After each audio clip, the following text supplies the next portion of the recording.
বিসমিল্লাহির রহমানির রহিম। আসসালামু আলাইকুম। ন্যাশনাল আইডিয়াল গার্লস কলেজ আয়োজিত এনআইজিসি হোম কলেজের পক্ষ থেকে সবাইকে স্বাগত। আমি নাহিদ সুলতানা, সমাজবিজ্ঞান বিষয়ের প্রভাষক। প্রিয় শিক্ষার্থীরা, আমরা পাঠদান করব আজকে সমাজবিজ্ঞানের দ্বিতীয় পত্রের নবম অধ্যায়। যে নবম অধ্যায়টি তোমাদের যে সরকারকৃত 2022 সালের এইচএসসি পরীক্ষার্থীদের পুনর্বিন্যাসকৃত সিলেবাসের অন্তর্ভুক্ত। এই অধ্যায়টা প্রথমে যেটা আছে যে সামাজিক সমস্যা। আসলে আমাদের সমাজ প্রতিনিয়তই পরিবর্তনশীল। আমরা কিন্তু বরাবরই জানি যে সমাজ পরিবর্তনশীল। সমাজের এই পরিবর্তনের সাথে সাথেই কিন্তু আমাদের যে সম্পর্কগুলো আছে সেই সম্পর্কগুলোও কিন্তু পরিবর্তন হয়। এই সম্পর্কগুলো পরিবর্তনের সাথে সাথে আমাদের আচরণের পরিবর্তনের সাথে সাথে যে জটিল যে সম্পর্ক, আমাদের এই সম্পর্কগুলোকে আরও জটিল থেকে আরও জটিল তর হয়ে উঠছে।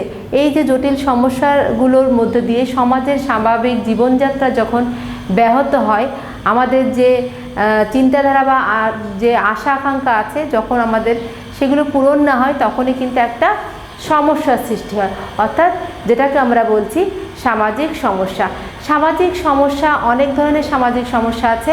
এই সামাজিক সমস্যার ভিতরে অন্যতম যেটা আছে সেটা হচ্ছে জনসংখ্যা। শিক্ষার্থীরা, আমরা কিন্তু জানি যে খুব দ্রুত কিন্তু জনসংখ্যা বৃদ্ধি পাচ্ছে। এই দ্রুত জনসংখ্যা বৃদ্ধির ফলে আমাদের যে মৌলিক চাহিদাগুলো আছে সেটা কিন্তু পূরণ করা আমাদের জন্য দিন দিন কঠিন হয়ে পড়ছে। আমাদের যে মৌলিক চাহিদা এগুলো আমরা সহজে পূরণ করতে পারছি না। আবার অনেক সময় দেখা যাচ্ছে যতটা না পূরণ করতে চাচ্ছি ততটাও আমরা পূরণ করতে পারছি না। অর্থাৎ জনসংখ্যা বৃদ্ধির ফলে আমাদের জীবনযাত্রার মান কিন্তু কমে যাচ্ছে। এই জনসংখ্যা বৃদ্ধিটাই কিন্তু অনেকগুলো সমস্যার কারণ হয়ে দাঁড়ায় হচ্ছে জনসংখ্যা বৃদ্ধি। অর্থাৎ আমাদের যে সামাজিক সমস্যা আছে তার ভিতরে অন্যতম একটি সামাজিক সমস্যা হচ্ছে কি জনসংখ্যা বৃদ্ধি। তাহলে আজকে আমরা এই সমাজবিজ্ঞানের দ্বিতীয় পত্রের নবম অধ্যায় থেকে যেটা পড়ব যে বাংলাদেশের জনসংখ্যা যে বৃদ্ধি হচ্ছে এটার কারণ, অর্থাৎ জনসংখ্যার যে সমস্যার কারণ আমরা আজকে জানবো হচ্ছে জনসংখ্যা সমস্যার কারণ। জনসংখ্যা বৃদ্ধি যে আমরা হচ্ছে সেই জনসংখ্যার ফলে আমাদের কি কি সমস্যা হচ্ছে, অর্থাৎ এই যে বাংলাদেশের জনসংখ্যা সমস্যার কারণগুলো আমরা এখানে আজকে ব্যাখ্যা করব। এই ব্যাখ্যা করার আগে কিন্তু আমি যেটা বলছি সামাজিক সমস্যা সম্পর্কে কিন্তু আমি তোমাদের এখানে একটা দেখো অনুশীলনমূলক বাড়ির কাজ দিয়েছি, সামাজিক সমস্যার ধারণা। এই অনুশীলনমূলক কাজের যে তোমরা লিখবে সামাজিক সমস্যা কাকে বলে এবং কয়েকজন অবশ্যই এটা কি করবে, কয়েকজন বিজ্ঞানীর সংজ্ঞা এখানে দিবে তোমাদের যে বইয়ে আছে বা সংজ্ঞা তোমাদের যে এর আগে আমি পড়িয়েছি শ্রেণীকক্ষেও, যে এই যে সংজ্ঞাগুলো দিয়েছি সেই সংজ্ঞা সেই নাম অনুসারে তোমরা এটা লিখবে, নির্ধারিত দিনে জমা দিবে। তাহলে আমরা এখান থেকে ফিরে আসবো কোথায়, বাংলাদেশের জনসংখ্যা সমস্যার কারণগুলো জানার জন্য। প্রথম যে কারণটা দেখো আমরা লিখেছি দ্রুত জনসংখ্যা বৃদ্ধি। দ্রুত জনসংখ্যা বৃদ্ধি আবারও যেটা বলছি বা অনেকগুলো সামাজিক সমস্যার অন্যতম কারণে কিন্তু এই জনসংখ্যা বৃদ্ধি, অর্থাৎ জনসংখ্যা যখন বৃদ্ধি পাচ্ছে সেইভাবে কিন্তু আমাদের এই সমস্যাগুলো সামাজিক সমস্যাটা সৃষ্টি হচ্ছে। তাহলে দেখো আমরা কিন্তু যে জনসংখ্যা বৃদ্ধি কেন হচ্ছে এই কারণটা কিন্তু আমরা আগে জানতে হবে যে দ্রুত জনসংখ্যা কেন বৃদ্ধি পাচ্ছে। প্রথম যে কারণটা আমি বলবো জনসংখ্যা বৃদ্ধি সেটা হচ্ছে কি আমাদের যে ধ্যান ধারণা, অর্থাৎ আমাদের যে কুসংস্কার শূন্য যে জীবন, আমাদের যে চিন্তা ভাবনা করে আছি যে দ্রুত জনসংখ্যা বৃদ্ধি কেন পাচ্ছে, আমাদের চিন্তা ভাবনার জন্য। আমাদের এই কুসংস্কার শূন্য যে জীবন চিন্তাভাবনা আছে তার উপরে এই কুসংস্কারের মধ্য দিয়েই কিন্তু আমাদের জনসংখ্যা বৃদ্ধি পায়। এখন যদি আমরা বলি কুসংস্কার কি, তাহলে দেখো শিক্ষার্থীরা, কুসংস্কারটা হচ্ছে যে আমরা এক সময় কি ধরে নিতাম যে অল্প বয়সেই কিন্তু দেখা যেত যে বিয়ে হয়ে যেত। অল্প বয়সে বিয়ে হওয়ার জন্য কিন্তু অনেক দীর্ঘ সময় কি হয়, সন্তান জন্ম দেওয়ার একটা ক্ষমতা থাকে, যার ফলে কী হয়, জনসংখ্যা কিন্তু বৃদ্ধি পায়। আবার দেখা যাচ্ছে এই যে আমরা মনে করি যে সন্তান শুধুমাত্র মেয়ে না, ছেলে বা একাধিক সন্তান না হলে আমরা বৃদ্ধ বয়সের যে আমাদের যে আশ্রয়স্থল যেটা আমরা বলছি, যে আমাদের যখন বয়স হয়ে যাবে তখন আমরা দেখব আমাদের কে দেখাশোনা করবে, কে আমাদের ভরণ পোষণ বা আমাদের মুখে খাবার তুলে দিবে। এই যে চিন্তাভাবনা থেকেই কিন্তু আমরা কি করছি, এই দ্রুত জনসংখ্যা বৃদ্ধি হচ্ছে। তাহলে আমরা কি পেলাম, সামাজিক সমস্যার যে জনসংখ্যা সমস্যার অন্যতম কারণ হচ্ছে কি, এই দ্রুত জনসংখ্যা বৃদ্ধি। আর দ্রুত জনসংখ্যা বৃদ্ধির ফলে কিন্তু সমাজে নানাবিধ সমস্যার সৃষ্টি হয় এই জনসংখ্যা বৃদ্ধির ফলে। তারপরে দেখা আছে নির্ভরশীল জনসংখ্যার আধিক্য।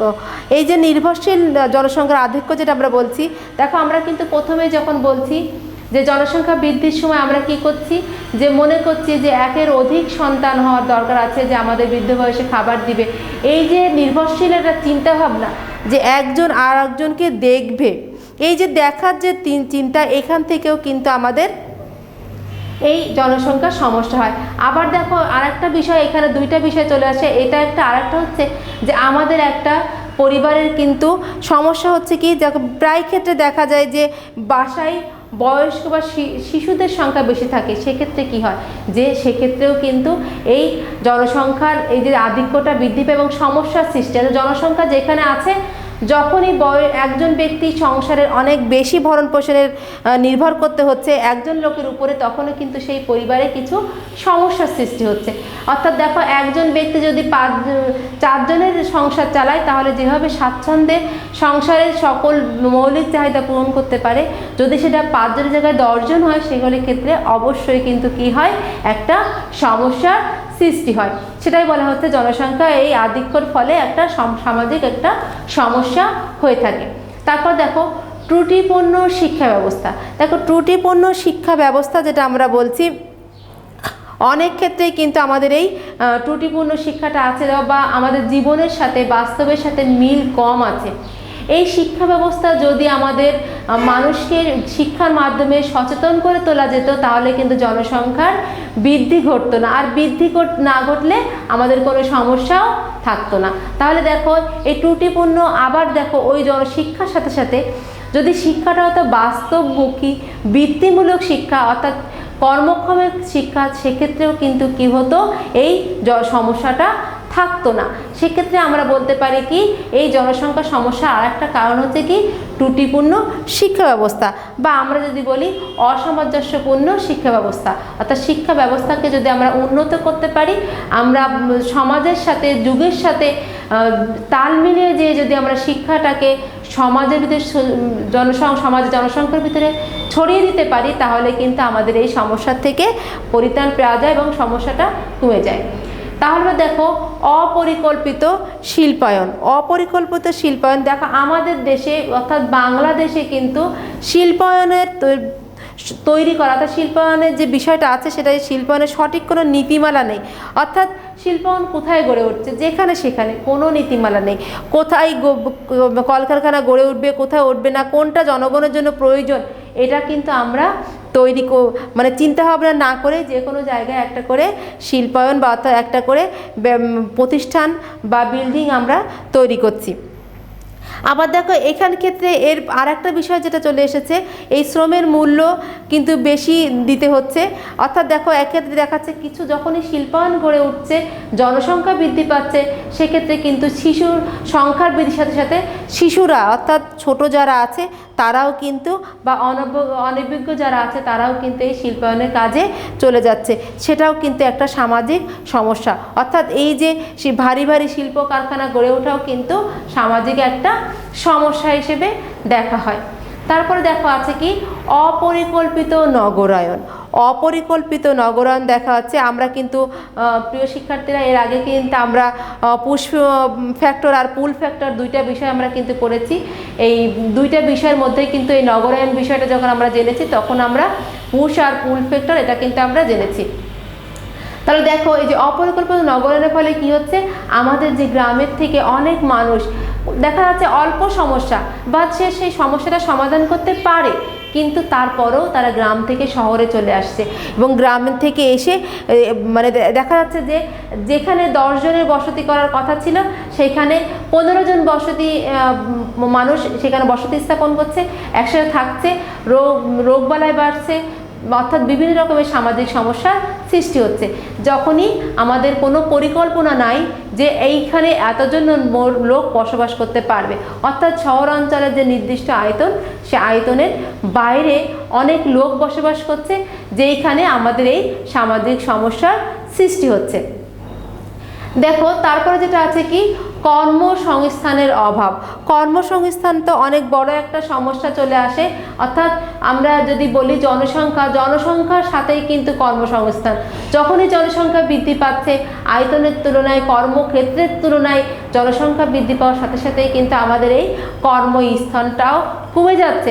অর্থাৎ আমরা যদি বলি 10 জন ব্যক্তি যদি সমপরিমাণ শিক্ষিত হয়, 10 জন ব্যক্তিকে কিন্তু সেই সমপরিমাণ কাজের ক্ষেত্র কিন্তু আমাদের এই বাংলাদেশে নাই। তাহলে কি হচ্ছে, একটা সামাজিক সমস্যার সৃষ্টি হচ্ছে। এই যে কর্মসংস্থানের জন্যই কিন্তু কর্মসংস্থানের জন্য আমাদের এই যে সামাজিক সমস্যাটা অনেক বেশি সৃষ্টি হয়। সমাজের যে বলা যায় যে খুন, রাহাজানি, ছিনতাই, এই যে যাদের যদি সঠিক কর্ম মানুষ পেতেও তাহলে কিন্তু আর এই যে সামাজিক যে বিশৃঙ্খলা, যে খুন, ছিনতাই বা চুরি, ডাকাতি, এইসব বিষয়গুলো কিন্তু আমাদের মধ্যে থাকতো না, অর্থাৎ সামাজিক সমস্যা কমে যেত। সেক্ষেত্রে দেখো অবশ্যই কর্মসংস্থানের অভাব এই জনসংখ্যা সমস্যার একটা কারণ, অর্থাৎ সামাজিক সমস্যার একটা কারণ।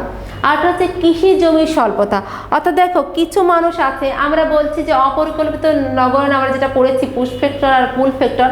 অর্থাৎ দেখো এই কৃষির জমির স্বল্পতা যদি না থাকতো, যদি কৃষি জমির পর্যাপ্ত পরিমাণে থাকতো, তাহলে কিন্তু যারা এই যে নগরায়ণ আমরা বলছি সৃষ্টি করছে, যারা গ্রাম থেকে শহরে চলে আসছে, তারা কিন্তু আসতো না। অর্থাৎ কি, এই যে কৃষি জমিতেই তারা তাদের কর্মস্থানের জায়গা খুঁজে পেত, অর্থাৎ তাদের জীবনযাত্রা, তাদের যে দৈনন্দিন যে চাহিদা আছে, তারা কৃষি জমির মধ্য দিয়েই, অর্থাৎ কৃষি জমি ব্যবহার করার মধ্য দিয়েই তারা সেটা চালিয়ে নিতে পারতো। কিন্তু বর্তমান সমাজে কি হচ্ছে, এই জনসংখ্যা বৃদ্ধি পাচ্ছে, কৃষি জমিকে কমিয়ে দিয়ে কি হচ্ছে, বসত বাড়ি তৈরি করছে।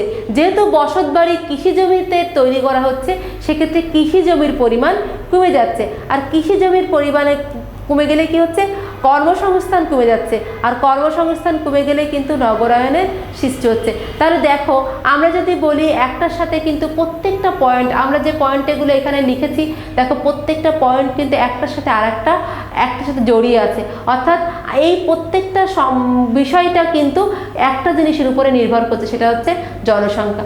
যদি জনসংখ্যা কমতো তাহলে কিন্তু আমাদের এই সমস্যাগুলো থাকতো না। অর্থাৎ সামাজিক সমস্যার যে অনেকগুলো সমস্যা আছে, সেই সামাজিক সমস্যা কিন্তু অনেকাংশে দূর হতো, অর্থাৎ সমাজের এই সমস্যাগুলো মানুষের থাকতো না। সমাজে স্বাভাবিকভাবে জীবনযাপন, মৌলিক চাহিদা পূরণ করে স্বাভাবিকভাবেই তাদের জীবনযাপন করতে পারতো। তাহলে প্রিয় শিক্ষার্থীরা, আজকে আমরা যেটা বললাম, সামাজিক সমস্যার ভিতরে জনসংখ্যার যে সমস্যা, সেই সমস্যার কারণগুলো আমরা জানলাম। আর এখান থেকে কিন্তু তোমাদের যে বাড়ির একটা কাজ দিয়েছি আমি, এই বিষয়টা তোমাদের আমরা শ্রেণীকক্ষেও আমরা পড়িয়েছি, তোমরা জেনেছো, বিস্তারিত আরও বেশি জেনেছো।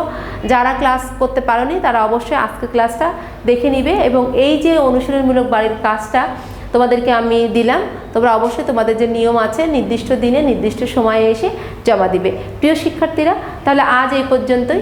ভালো থাকো, সুস্থ থাকো, নিরাপদে থাকো, পাঠের সাথেই থাকো। আল্লাহ হাফেজ।